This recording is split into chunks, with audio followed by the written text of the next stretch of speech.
बाप्पाच्या आगमनानं काल आनंदित झालेल्या गणेश भक्तांनी 1.5 दिवसाच्या बाप्पाला भावपूर्ण निरोप दिला। मुंबई महापालिकेतर्फे गणपती विसर्जनासाठी शहरात एकूण 31 ठिकाणी कृत्रिम तलावांची निर्मिती करण्यात आली आहे। या कृत्रिम तलावांमुळे पर्यावरणपूरक असं गणेशाचं विसर्जन होणार आहे। मुंबईतील बहुतेक गणपती भक्त कृत्रिम तलावात आपल्या लाडक्या बाप्पाला निरोप देतात। याचा आढावा घेतलाय आमचे प्रतिनिधी प्रशांत अंकुशराव यांनी। गणेश आगमनानंतर गणेश विसर्जनाचा दिवस जवळ आलेला आहे। आजचा 1.5 दिवसाच्या गणपतीचं विसर्जन होतं आहे। आपण आता घाटकोपरच्या इथे आहोत आणि आपण बघू शकतो या ठिकाणी कृत्रिम तलाव निर्माण करण्यात आलेला आहे। मुंबई महानगरपालिकेतर्फे अनेक विभागामध्ये अशा कृत्रिम तलावाचं निर्माण करण्यात आलेलं आहे। ह्या कृत्रिम तलावामुळे जे तलावामधलं पाणी दूषित होतं, त्यामुळेच या कृत्रिम तलावाची निर्मिती करण्यात आलेली आहे। समाजाचा एक भाग म्हणून हे कृत्रिम तलावाचा उपयोग केला जातो।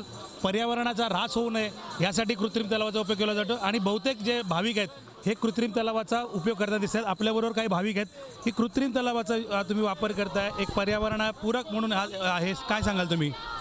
हे नेहमी आम्ही 2 वर्षापासून हे गणपती बनवतोय। आता स्टार्ट केलं भावाने, छोटा भाव आहे 10वीला, तो इथं दरवर्षी गणपती बनवतो। आम्ही दरवेळी इथं विसर्जन करायला येतो। दरवर्षी हे लोक कृत्रिम तलावाचा या ठिकाणी विसर्जन करतात। आपल्याबरोबर आणखी काही भाविक आहेत। पर्यावरणाचा ऱ्हास होत असताना दिसत असताना कृत्रिम तलावाची निर्मिती मुंबई महानगरपालिकेतर्फे केलेली आहे, काय सांगाल याच्याबद्दल?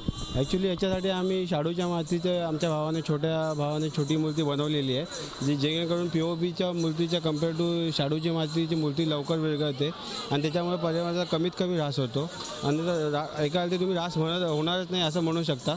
त्यामुळे आम्ही घरगुती गणपती बनवतो आणि घरगुती ती जी मजा येते ती वेगळीच असते।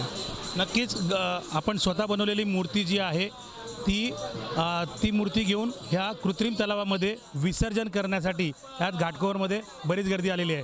असंच संपूर्ण मुंबईमध्ये सुद्धा जे गणेश भक्त आहेत ते कृत्रिम तलावाचा जास्तपणे वापर करताना दिसत आहेत।